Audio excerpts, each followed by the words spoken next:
The glass door of the premium agency slides open with an automatic whisper. Marcus walks through the Carrara marble hall, his faux leather shoes echoing in contrast to the pompous silence. The air conditioning blows at 15 degrees, too cold, as if trying to disturb. Crystal chandeliers cast golden light over Italian leather armchairs where white clients leaf through financial magazines. Marcus adjusts his navy tie, the same one he wore to his graduation 20 years ago. In his hands, a carefully folded check. The paper is warm from nervous sweat. Claudio Mendez looks up from his computer screen when he feels a shadow approaching. 52 years old, with impeccable gray hair and a dress shirt that cost Marcus a week's salary. His FGV graduation ring gleams as he drums his fingers on the black granite countertop. The delivery area is in the back. Claudio says without hesitation, pointing with his Mont Blanc pen to the side corridor. It's not a question. It's an order. A 60-year-old woman looks away from her magazine, peering over her Chanel sunglasses. Two female employees whisper near the safe. The security guard, a black man in his 40s, adjusts his posture and lowers his eyes. He knows this dance. Marcus remains motionless. The silence weighs like molten lead. What company are you delivering from? Claudio insists, impatience growing in his voice. Marcus feels the familiar burning in his chest. It's always like this. Always the same instant assessment. Black man, plus plain suit. Delivery man, janitor, anything but a customer. He remembers his father returning humiliated from the bank 30 years ago when he went to apply for a loan and couldn't even speak to a manager. One day, Marcus, you're going to walk into these places through the front door, and they're going to have to listen to you. The promise echoes like a sacred mantra. He carries 3 generations of denied dreams on his shoulders. Marcus gently places the check on the counter. The paper makes a dry smack against the granite. I'm not a delivery man. I came to withdraw money from my account. Claudio picks up the paper with his fingertips, as if it were wet trash. His eyes scan the numbers, the signature, the bank stamp. Everything official, everything correct. But something in him refuses to accept it. Cash. The word sounds like mockery. That check. Are you sure it's yours? Marcus smiles, a smile that doesn't reach his eyes, filled with decades of weariness. My name is written there.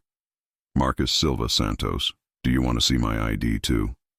But since when do documents convince those who have already decided that you don't exist? Marcus takes a half step back, but not out of fear, out of strategy. His eyes scan the room. 17 customers, 6 employees, 2 security guards, a camera in every corner. The marble floor reflects the overhead lights like a frosted mirror.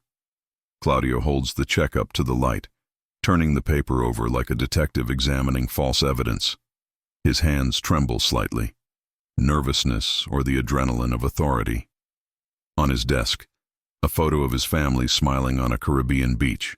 Beside it, a cup of coffee still steaming, lipstick on the glass. A young, black employee, with curly hair tied in a tight bun, observes the scene at the cash register. Camilla is 24 and recognizes Marcus's gaze. It's the same one she sees in the mirror every morning before straightening her hair and pretending she belongs there. That amount. Claudio points to the numbers on the check. 87,000 reais. Are you sure you haven't made a mistake? Maybe it's from someone else with a similar name. The tone is didactic, condescending, like someone speaking to a lost child. A lady wearing pearls whispers to her companion, "Poor man, he must be confused." The black security guard, Carlos, clenches his fists in his pockets. He knows that in 5 minutes he may have to choose between his job and his conscience. Marcus feels every gaze like a small knife. Every whisper is a sentence being read against him. Grandmother Josefina's voice echoes like an ancestral song. Boy, when the world tells you you're small, remember that your feet tread on the land of your ancestors. You are not alone. You never were. Marcus closes his eyes for 2 seconds. He sees himself at 8 years old, being thrown out of the toy store for looking suspicious while picking up a toy car. The same look, the same distrust, the same humiliation disguised as procedure. But today is different. Today he has power. Today he owns the narrative, even if they don't know it yet. Marcus straightens his spine and looks Claudio directly in the eye.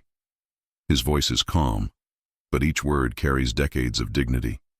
My name is on the check, Mr. Claudio Marcus Silva Santos. Checking account 4455667. Agency 01. Claudio blinks, surprised to be called by name. The nameplate on his chest gleams in the cold light. The silence that follows is thick as molasses. So what? Claudio tries to regain control. Anyone can print a fake check these days. I'll need to confirm some information. Camila swallows hard. She knows no white client would go through this. Marcus smiles, but this time it has a hardness it didn't have before.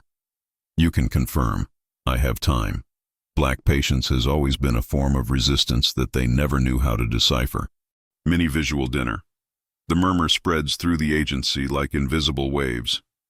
17 pairs of eyes turn to Marcus, creating a semicircle of silent judgment. The lady in pearls, Helena Castillo, a judge's widow, puts down Vea magazine and whispers something to her companion.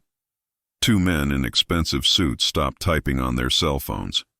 A young executive in high heels crosses her legs and peers over her coffee cup. The air conditioning seems to have stopped working.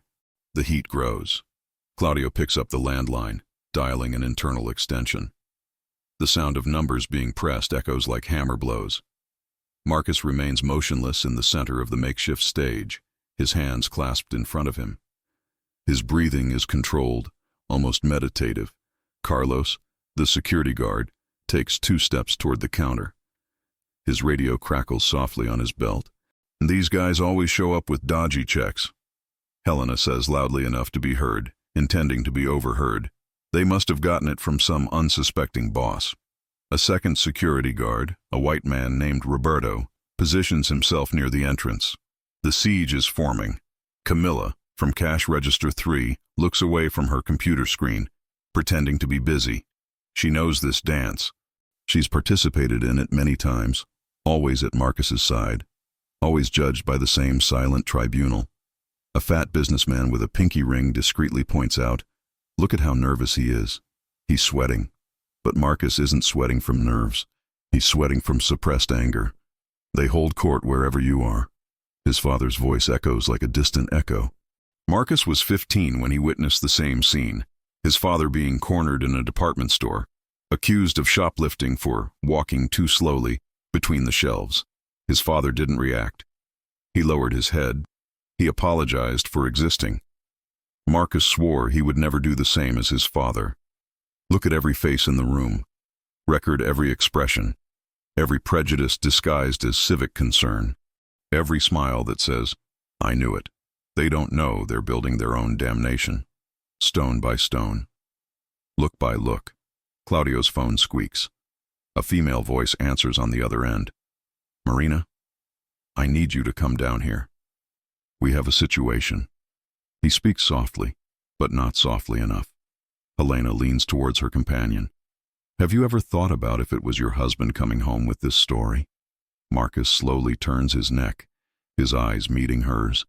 His voice cuts through the air like a sharp blade. "Would you like to repeat that louder?" The silence that follows is absolute. Helena swallows hard, looking away at her purse. The overweight businessman pretends to read emails. Camilla looks up for a second. There's pride in her gaze. Carlos whispers into the radio. "Situation under control. For now." Funny how the truth always comes at a time when no one wants to hear it. Marcus closes his eyes for 3 seconds. The sound of the agency fades like morning mist. In its place, the sound of wheels squeaking on hot asphalt. São Paulo, 1995. Rua Augusta, 7 in the morning.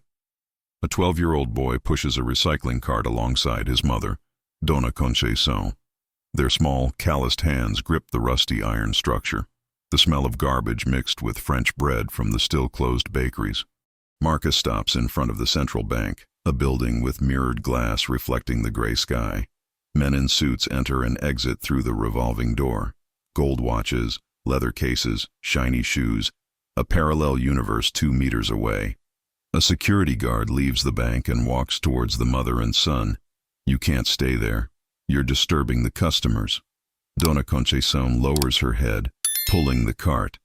But Marcus doesn't move. His eyes are glued to the marble lobby, to the customers chatting about numbers he doesn't understand but knows are important. The security guard points into the distance. Circulating, "You don't belong here." The boy Marcus whispers, more to himself than to his mother, "Why isn't it our place?" Donna Conceição pulls her son by the arm. "Come, my son, our place is where we build." Memory dissolves. Marcus opens his eyes in the luxurious agency, 29 years later. He's in the same place he was thrown out of, but now as the owner. His mother's voice echoes like a prophecy fulfilled. "One day, Marcus, you're going to walk into that bank, and they're going to have to listen to you, because you're not going to be asking, you're going to be giving orders." She died 5 years after that morning, from lung cancer. Marcus was 17 when he made a promise at the wake. He would build a financial empire that would never kick anyone out because it wasn't their place. 10 years studying at night, 15 years working 16 hours a day, 4 years building the fintech that revolutionized microcredit in the outskirts of cities, 2 years negotiating the merger that made him the bank's largest individual shareholder. Claudio hangs up the phone and turns his attention to Marcus, who appears to be in a trance. "Is there a problem? You're absent." Marcus smiles. Not a bitter smile, a smile of someone who sees cosmic irony. "Just remembering the last time I was here." "Have you been a customer before?" "Not exactly a customer." Marcus pauses, looking at the same place where he had been with his mother. "Let's just say I knew this bank since I was a child." Claudio frowns. Something in Marcus's tone bothers him. There's a confidence he can't explain.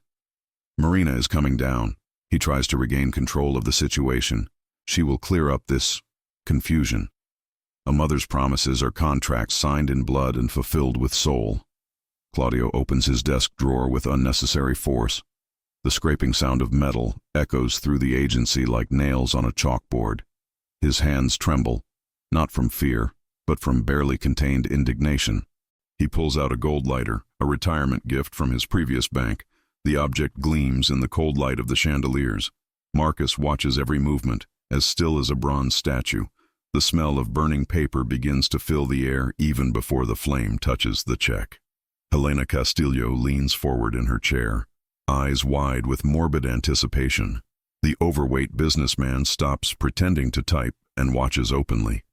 Camilla gasps, covering her mouth with her hand. Carlos, the black security guard, takes a step forward, then stops. Roberto discreetly blocks the exit. The entire agency breathes together, waiting for the show. Enough of this nonsense. Claudio raises the check in the air like a war trophy. This paper isn't even good enough to clean the toilet. The flame begins small, yellow, and hesitant. Then it grows, devouring the numbers, the signature, the dreams printed on the page. The fire licks Claudio's fingers, and he drops the burning paper onto the granite counter. Ashes scatter like macabre petals. Marcus instinctively reaches out to extinguish the flames. It's a reflex. It's pain.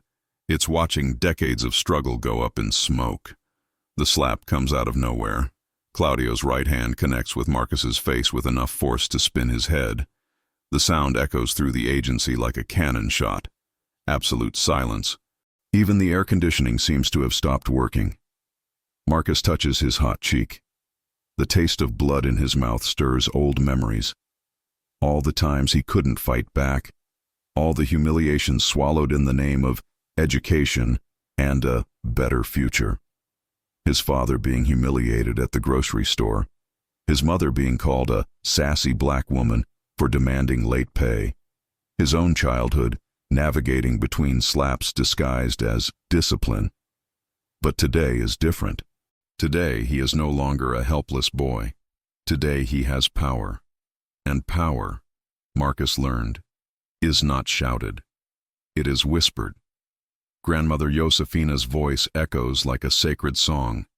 When they strike you on the right cheek, my son, do not offer the left.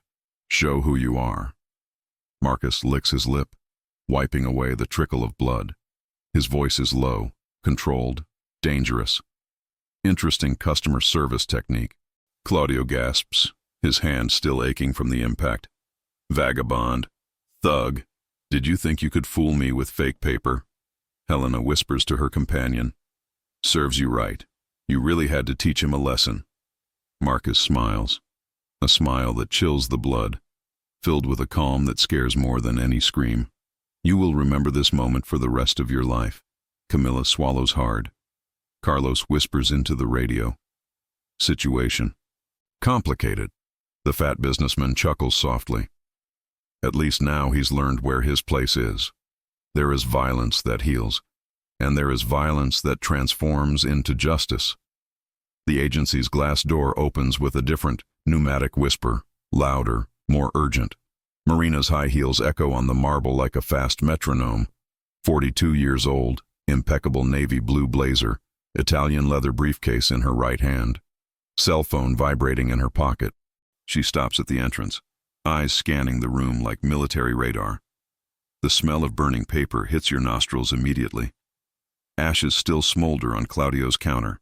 Marcus holds his hand to his face, a red mark appearing on his dark cheek. The silence in the agency is as thick as wet concrete. Marina swallows hard. Her eyes meet Marcus's, and she instantly pales. The blood drains from her face like water down a drain. What? Marina's voice comes out hoarse, almost a whisper. What's going on here?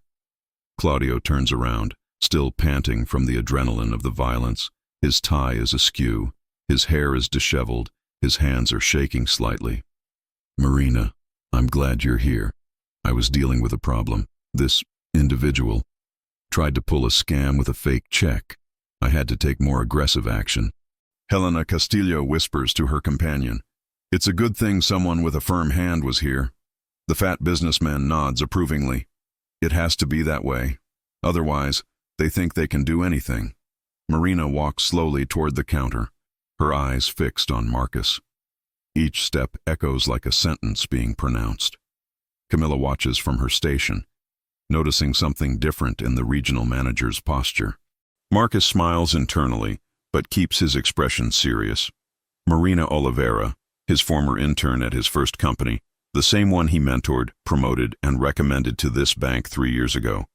The same one who owes her entire career to the man she just slapped for scamming. Fate has a cruel sense of humor sometimes. He remembers the conversation they had at the last board meeting. Marcus, if you need anything at this bank, let me know. I never forget where I came from. Now she's here. And he's bleeding. The irony is so profound that it almost hurts more than the slap. Marina takes another step closer. Her voice is controlled, but there's something dangerous in the calm. Claudio, can you explain to me exactly what happened? I already explained. Attempted fraud. A fake check for a large amount. The guy refused to leave when I asked him to, and even tried to attack me. I had to defend myself. Marcus wipes the blood from his lip with the back of his hand. His voice is soft, almost caring. Hi, Marina. Long time no see. The silence that follows is deafening. Marina closes her eyes for 2 seconds, as if praying quickly before facing her own destiny. Claudio frowns. Do you know each other? Marina opens the folder, takes out a tablet, and turns on the screen. Her fingers tremble imperceptibly as she navigates through the files. Sometimes justice doesn't come from heaven. It walks through the front door, wearing high heels and a leather briefcase.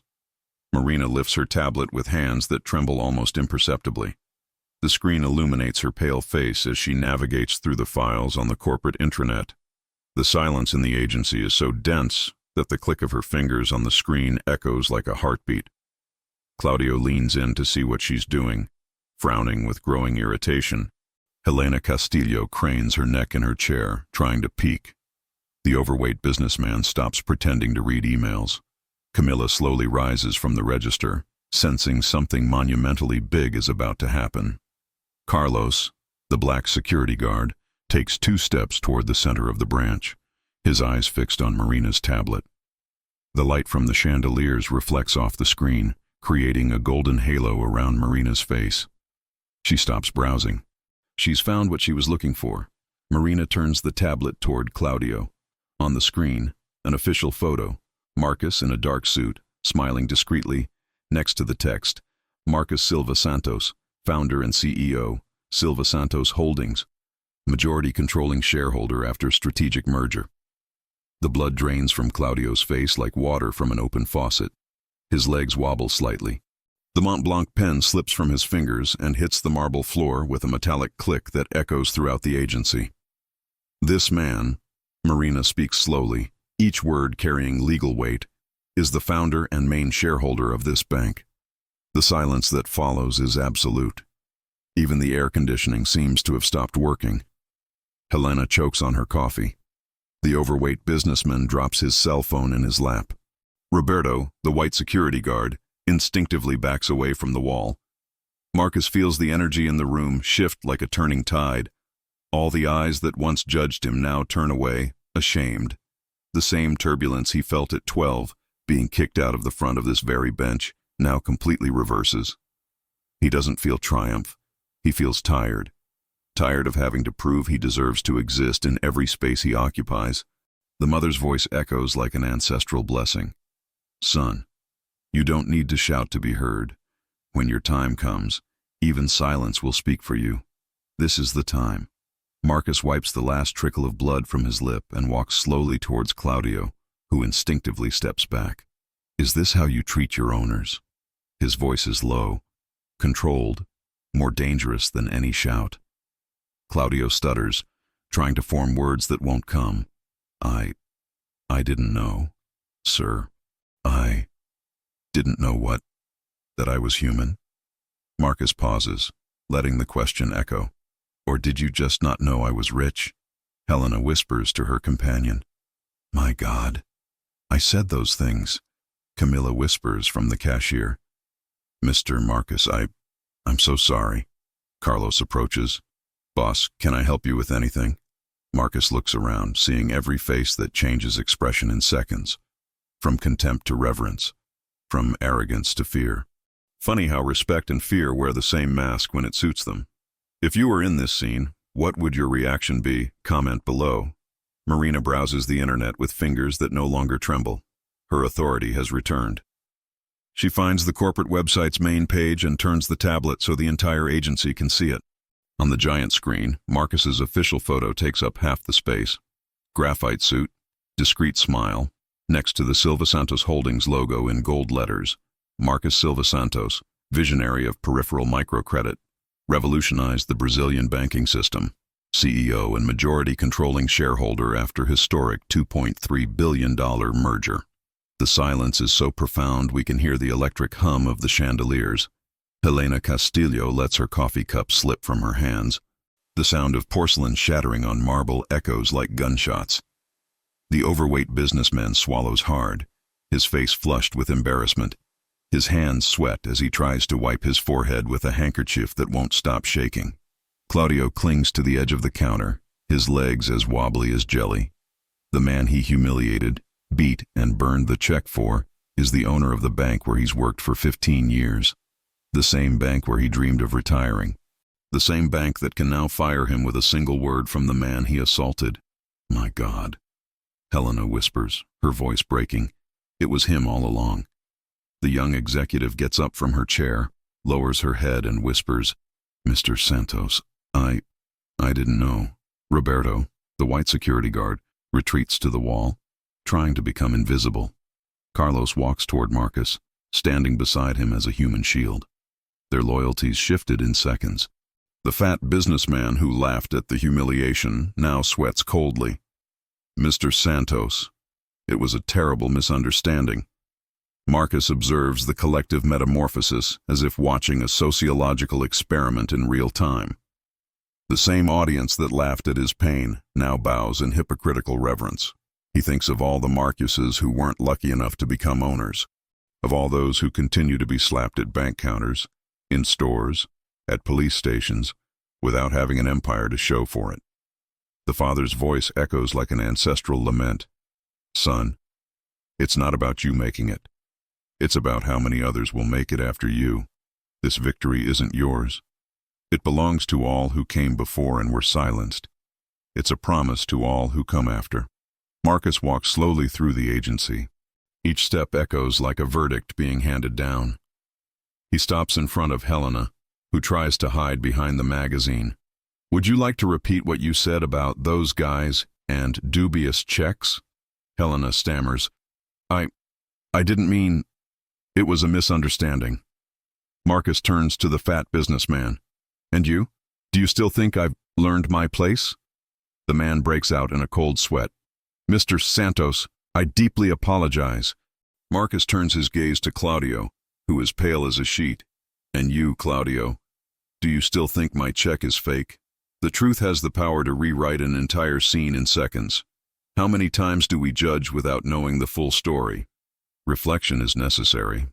Marcus walks toward the exit, but something stops him. His eyes find Camilla, still standing behind the cash register, her eyes brimming with emotion and shame. She's 24, has a business degree, and has been working as a cashier for 2 years, waiting for an opportunity that never comes. Her frizzy hair is tied back in a painful bun, trying to fit into corporate standards that were never meant for her. Marcus pulls a card from his inside jacket pocket. It's no ordinary business card. It's white, with embossed gold lettering. Camilla watches him approach, her hands trembling slightly. The entire room witnesses the scene in religious silence. Even Helena has stopped whimpering her apologies. Marcus extends the card to Camilla, who hesitates to take it. Their hands meet for a second. The touch carries decades of shared struggle, of sleepless nights, of dreams postponed by systematic prejudice. Monday, 8 in the morning, Marcus said quietly, but everyone could hear. President's office. I want to talk about your promotion to manager of the Southern Outskirts branch. Camilla chokes, covering her mouth. Mr. Santos, I don't know if I deserve. Marcus smiles, his first genuine smile since joining the agency. Deserve it? Camilla, you always deserved it. You were just in the wrong place, surrounded by the wrong people. Claudio watches the scene with growing horror, knowing his career has just ended. Helena whispers some excuse that no one hears. The fat businessman tries to hide behind a column. Marcus looks at Camilla and sees himself at 24, carrying resumes through offices that rejected him before he even opened his mouth. He sees his mother working double shifts to pay for his college education. He sees his father silently swallowing humiliations to support his family. This promotion isn't just for Camilla. It's for all the young black men who gave up before they even tried. Grandmother Josefina's voice echoes like an ancestral blessing. When you climb, boy, pull the others along. A victory that is not shared is not a victory. It is selfishness. Marcus heads for the door, but stops and turns to the entire agency. You learned something today. I hope you don't forget it. He looks directly at Claudio. You have until Friday to clean your desk. To Helena. Madam, I suggest you review your concepts before opening your mouth again. To the businessman. And you? Well, you already know what you need to do. Outside, through the glass, a black child of about 8 watches the commotion. Marcus waves to her. The girl smiles and waves back. Marcus whispers to himself, but loud enough to be heard. Mom, we did it. The bank is ours now. He didn't want revenge. He wanted to change the game so that no black child would be turned away from a bank because they didn't belong. Representation saves lives. If this story touched you, please like and subscribe to the channel for more videos like this. And don't forget to share. Every share is a door that opens for someone like Marcus, like Camilla, like that child on the sidewalk.